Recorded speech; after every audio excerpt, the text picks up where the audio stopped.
Hi, welcome to the latest episode of Alter Heron. My name is Rob Runacres, and as ever, I'm joined by my friend Hans Jodland, who will introduce tonight's episode.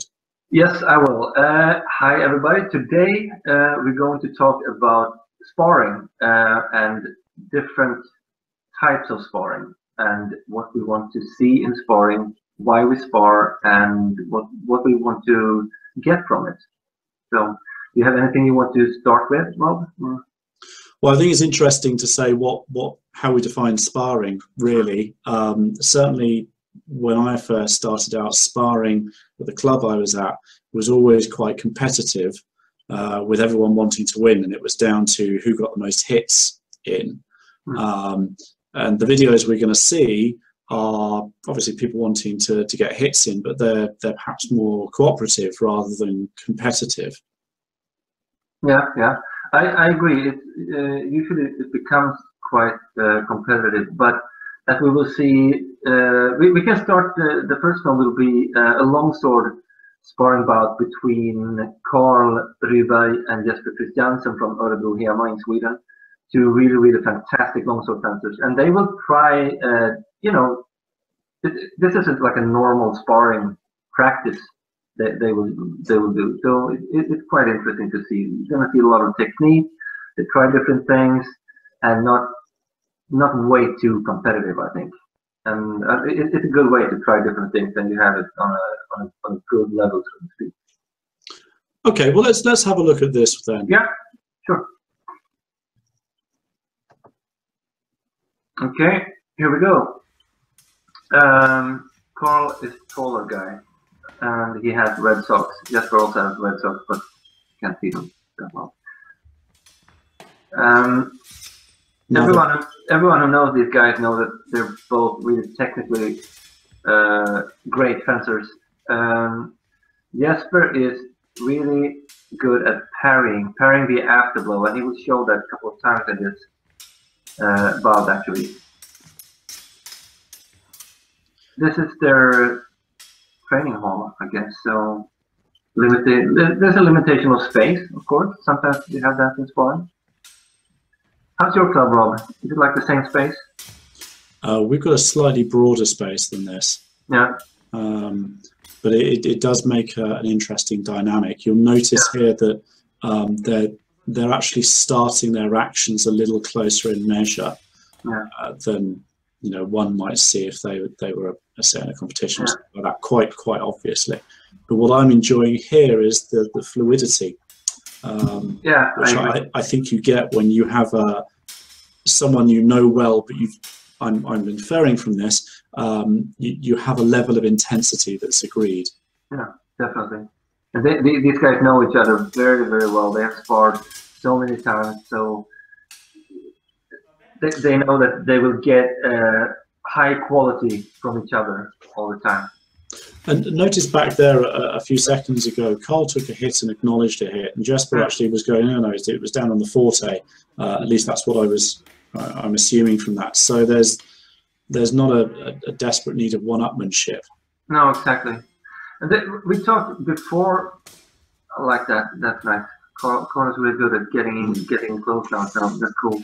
We talked about before we started this about sparring and the quality of the hit, how important it is to have a certain a certain kind of character in the hit and certain type of presence in the hit when we spar, and which we also will bring into when we go into competition fencing or when we show fencing to students, that sometimes people do sparring and they just do very light taps and they seem to be happy with that, and then that's not really good, is it? No, I mean it's certainly very noticeable in some competitions, as you're saying, that the light touche will be acceptable. And it does. I think you're saying it starts at the club. That culture, you have to have the quality of the hit. Now, some clubs I know, I think a couple in Italy, have said, well, longsword, you can't actually spar very heavily. You can only do light touches. And the issue with that, of course, is that trains in a how can I put it, a lack of technical understanding of the weapon. So I think there's it does concern me when we look at some of the competitions, because we're not telling people to wear in and stuff like that, but it makes things extremely difficult to judge. And we've both suffered from this, haven't we? That being able to see the quality of the hit is a real problem. And I also think we are also trying to teach people to fight in a martial way, albeit to a certain degree divorced from reality, as any of these things are. But if we're accepting the touche, if we're accepting the light flick on the mask or the light tap to the jacket, then we're not actually doing something that's representative of sword fighting. I hasten to add that Olympic fencing would be the same, that you are expected to make a quality of hit. When you say accepting the hit, you mean that when I hit someone, I shouldn't accept that my hit was too light, right? But if I get hit, maybe I don't know if the hit was actually very, very high, of very, very high quality. Maybe I just, okay, I felt something here. I tap here, and the guy who hit me can say, no, man, that was way too light. And that's okay, then go. You know, is that what you mean when you say accepting the hit? You've raised several things there of interest. If I do a light tap, I will always say, no, it was rubbish. It was a light flick. I'm not satisfied with that. Can I just interject here that when I'm saying a quality hit, that doesn't mean battering your opponent into it does actually mean, you know, a quality placed hit. But yeah, I don't accept that. However, when I'm defending, if I get a tap, I tend to be very self-critical, and I don't think I'm anything special in this. I think a lot of people do this, and it's actually a useful thing that if someone flicks through your defense, I tend to see it as not a complete failure of the defense, but it wasn't decent enough for them to get through, and I wasn't controlling the opponent in the way in which I would be happy. So, should we start with the next film? Oh, we can do, yes. Okay. So yes, so this fight is myself versus Francesco Loda, an old friend, sparring partner. We've kind of gone, you know, at various levels. He has tended to kick my ass. So it's a very friendly but energetic sparring bout, and it's basically the two of us just wanting to test ourselves against the other, learn some stuff, but have a play. So it is not, the intention is not to defeat the opponent or to get more hits on the opponent. It's very much trying to figure something out and have a play with it. Here we go. So Francesco is on the left and you are on the right. Yeah, I've got the yellow ankles and showing a bit of flesh at the top. I can't see it now. the video. So here I'm trying to do some stuff that I've been developing from De Heredia, which is a early 17th century collection of lessons, and Francesco is working with Marcelli, of course, for so 1686, I think. Have you used sparring in your club? I mean, do you spar every class, or?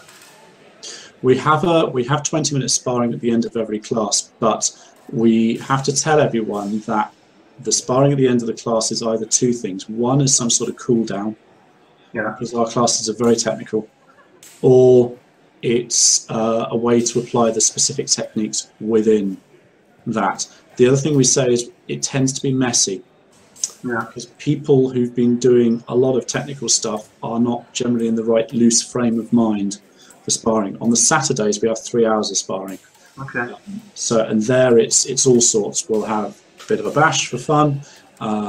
We'll do competition level, and then most of the time we'll work very closely with a partner, analyze each other's fights, and just try and help each other get better. Cool. We're not interested in just, as we say, getting all those points in. Nice. So you can see what I'm doing is I'm using a lot of retired guards with the dagger forward. Nice. Just got him in there. Francesco, of course, got this incredible lunge. Well, you do as well, I must say. So, but I tend to pass. I tend to pass more, actually. Yeah. So I'm always seeking with the dagger. And again, there you see, I wasn't happy with the hit.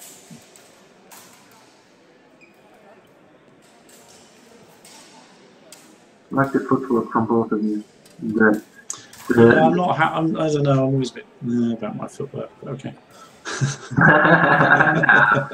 We don't see many cuts, right? No, and that's interesting. We're both doing. We're both circling, but it's extremely linear. So I'm searching and trying to pass down. Yeah. When I fight someone like Tom Pui, he uses this devilish quick cut that he's got.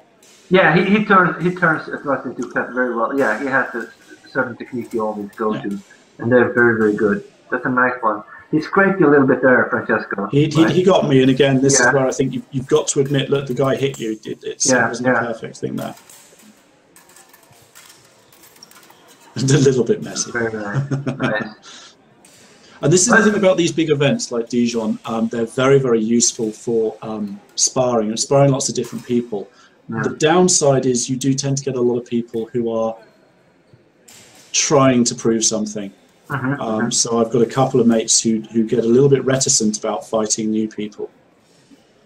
But that's the good thing when you fight with friends like this. When you saw Carl, Jesper, now we have you and Francesco. You're on. You admit that you're going to fight on a certain level, right? And just to interrupt there, that hit to the throat was superb. He got a fantastic right to the throat. So really nice. Yeah. But yeah, you have to do it. The thing is, you've got to mix it up with sparring, I think. I think what I'm trying to say in this episode is you can have cooperative or you can have competitive, but don't keep it at one level all the time. No, of course. But sometimes when you spar someone that maybe you don't know them so well, there tend to be some ego can get in there and mess things up, and you don't want to do things on the same. You don't spar. You don't have the same goal with sparring when you fight someone. That can be a bit weird, actually. Yeah, I mean, there was a guy at Dijon who he was basically desperate to get the hit, and what he was doing was he was running up my blade, so I'd hit him. The blade would bend double, and then he cut my throat with the dagger. I was like, I hit you, and like that. And it didn't. There was a crowd of Galicians over to one side, laughing their heads off at this. Yeah. So, but yeah, it's one of the problems with it. Having said that, I do really like these big events for just finding lots of people to spar with. Yeah. Looks very nice.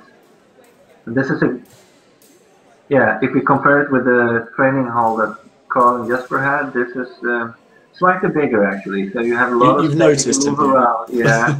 You see, got me again. He and without wanting to go too much into some sort of bromance talk, it's a mutual appreciation, and you need that. Yeah. And there we go. Nice. Beautiful. Okay, so what are your thoughts on how people should approach sparring? Oh, how people should approach sparring. I think I agree on everything that you said earlier, and I think we should use it as. For me, I see sparring as, you use it to test techniques, to try out techniques in higher speed, in higher intensity. Then you can use that. Of course, you then maybe take the next step into competition and try the same thing. But as with everything we do, it's a bit limited. Competition is also limited to test things. They're good to test some stuff, but I definitely use sparring as to test new things all the time, and to test and not just blade work, but also balance things and just attitude things, little things like that. one of the problems we had for a while was we had the ego thing of wanting to get the hits, and it wasn't really sword fighting, because in real terms we were both dead. But one thing that Rory and I have troubles with is we both know each other so well. When it comes to the fight, we can read each other entirely. So what we're doing at the moment is very much breaking out of that, and each going in with a specific plan that we're going in to try and snap out of that limbo that we're because we can either, you know, go at each other and have stupid amounts of hits, or what we tend to do is we end up sort of hunkering down and no one gets anything. And it's like, yeah, that's great, that's, you know, 10-20 minutes of circling each other, let's go do something else. So again, I think it's I think what we're trying to say is that you know, we said fencing is a conversation, but you've got to ensure that you are changing and trying and experimenting within the sparring. What kind of you said that you go in with like a certain specific target or goal in the exchange. What kind of goal could that be? Just give an example, because I know sometimes you do this, and it's always interesting to see. Some people have like a bowl of, you know, little notes, and you say, okay, I'm gonna attack, you know, I will try and go in and close the grapple him. Okay, I have to try that, you know. You do stuff like that you have certain goals that you... I think it depends with whom I'm sparring. If I'm sparring with a student, then I will generally try and do a set series of things to elicit or reinforce a particular thing. Or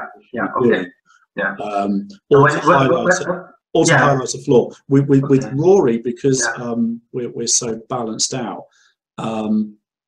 what I do is I tend to say, okay, I know that if I do this particular line of attack, Rory will hit me in a certain way, or I leave myself open in a certain way. So that's one way, and then I just go, okay, well, I'm going to make the attack, and I need to keep on working on this and take as many hits as it takes for me to learn how to control and to deal with that specific issue.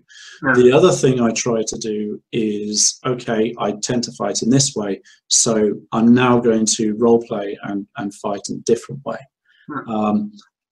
One of the things I do before I start, so again, a lot of my guys do, is say, okay, what do you want to do? This is the sort of thing I want to work on, because it's kind of a little mental trick to break out of the ego. If we're just going to spar, it's like, yeah, I've got to hit him.